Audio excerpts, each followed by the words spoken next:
There are more disturbing images coming from the world's most secretive state. They reveal that North Korea is again facing a failed harvest, and along with it, malnutrition and starvation, as Kim Jong-il's regime slashes daily food rations to just 200 grams. North Asia correspondent Mark Willesee reports. They're the weakest, most vulnerable members of society. And in North Korea, the children are always the first to starve.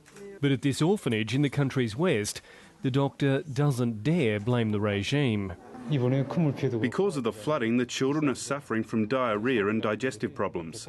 The flooding is the reason they're not recovering faster. This footage was shot by AlertNet, a humanitarian news service run by Reuters, which was allowed into the country by the North Korean regime. Accompanying them, a medical team from the aid group Doctors Without Borders, which found about half of these children were dangerously malnourished. This is why people in North Korea are slowly starving. The massive summer floods have stripped the crops of their sustenance. We had heavy rain for 2 months from July, and that's why the maize couldn't receive enough nutrients to grow properly. At a nearby hospital, more young victims of the failed harvest. Low on medical supplies, the doctors have resorted to crude ointments and powders to treat diseases caused by malnutrition. The natural disasters have forced the people to live on potatoes and corn. Because people don't have proper nutrition, the number of inpatients has increased.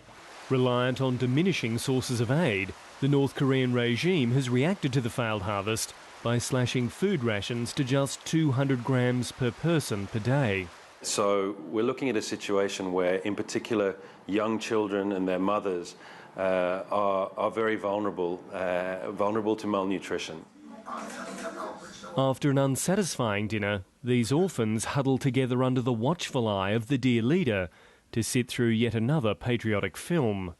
They may have empty bellies, but these children are fed endless servings of propaganda. Mark Willesee, ABC News.